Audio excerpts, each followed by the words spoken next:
Magandang araw mga kaibigan.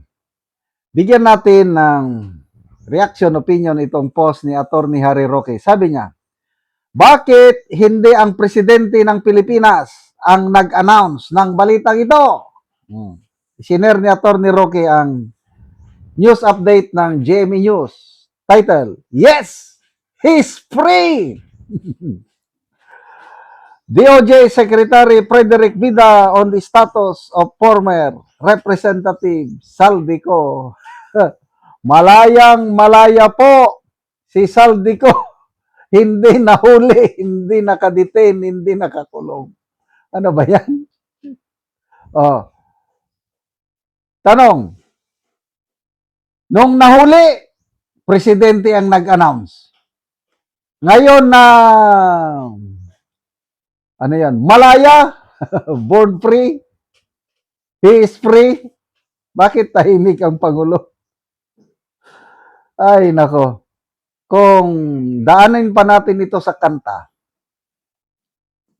ang Pangulo, ang kantang bagay sa kanya, It's Crying Tide. Si Saldico, Born Free. Oh, kantahan na lang natin. Unahin natin ang Pangulo. Oh, it's crying time right now for President Marcos.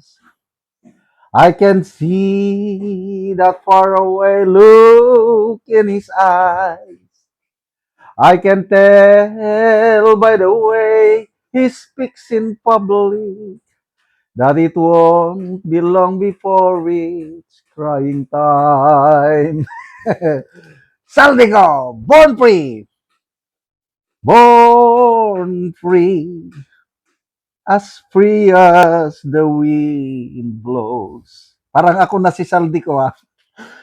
As free as the grass grows, born free to follow your heart. Kapi-kapi si Saldico. Ay, kain lang ako ng pandesal. Wala akong kape. Live free and beauty surrounds you. The world still astounds you. It's time you look at the stars. Stay free when no walls divide you.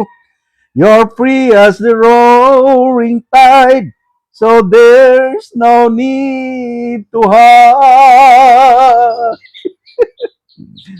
Born free, and life is worth living, but only worth living, 'cause you're born free.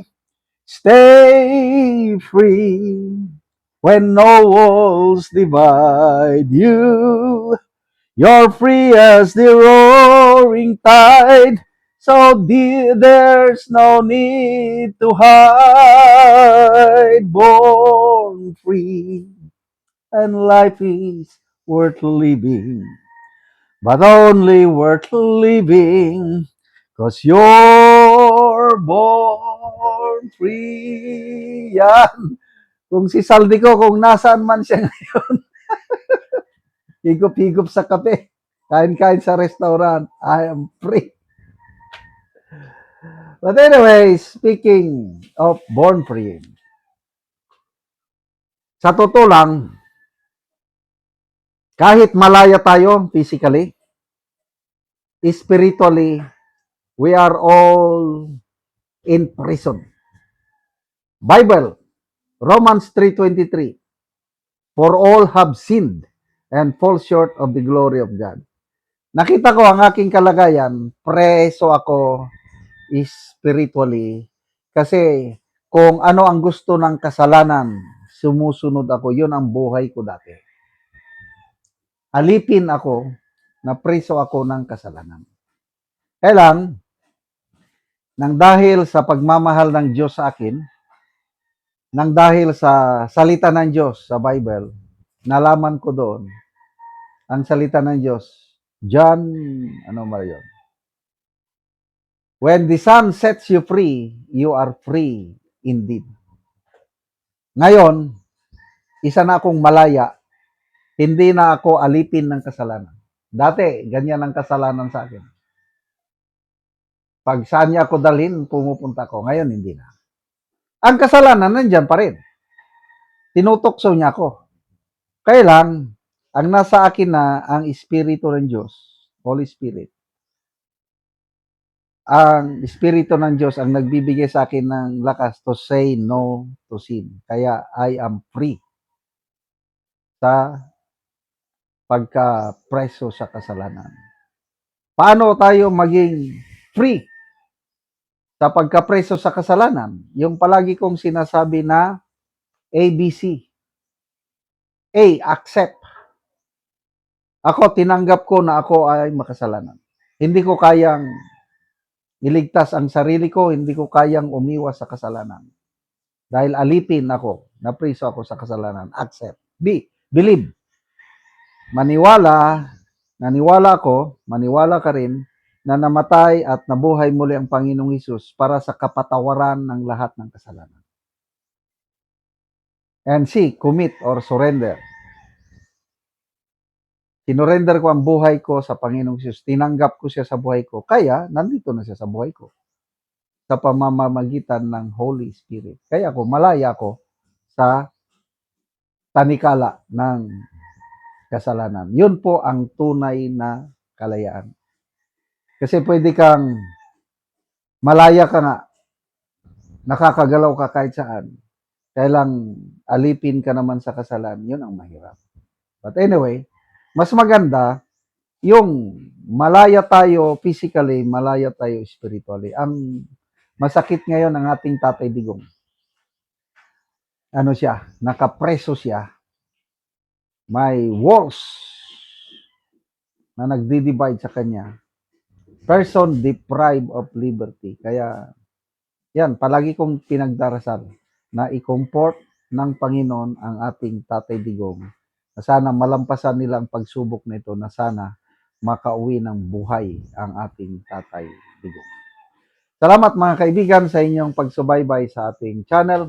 Nakakatulong kayo ng malaki sa tribong Talandig ng Bukidnon dahil ang sweldo natin sa channel na ito is pantulong po sa tribo. Namimigay tayo ng libreng yero at pako para makapagpatayo sila ng mas maayos na tirahan. Panoorin nyo ang video na ito. Karon na anak ko sa balay sa natabangan na Mogero. So muuna ni ang hitsura sa iyang atop. Mga kuan lang gyud si Lupin. Kay ang ngero ani kuan na gyud kanang gaulanan na. Ipangbutangan na lang gani o tarpaulin na lang ang uban nga ilang giatop. Kita gyud nato nga muna gyud ang hitsura sa ilang atop. So muna ni ang natabangan og yero. So muna ni ang yero nga among gihatag nga ilang iatop karon. So muna ni ang ilang gipatindog nga ilang pag-atupan karon. Tungod kay gaulanan naman sila as nagpatindog sila sa ilang pag-atop.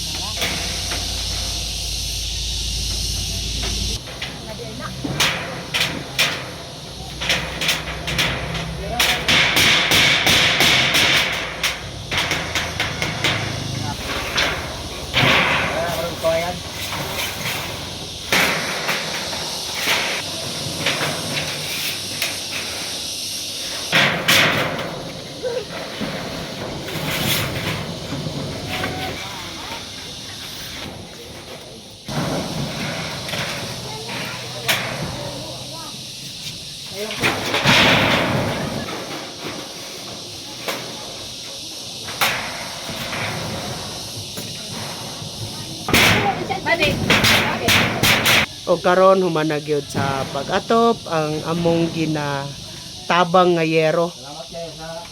Salamat sa Ginoo nga na hinabangan niya ani sa tabang pud ani Salamat kayo kay di kami kaulanan kay atong laging nga kuan nanlupad man gid ni among atop, laging bagyo ba. Na. So pasalamat gid mi kay nabag-o na yung among atop. Salamat gid og sa tabang sa among salamat gid kayo.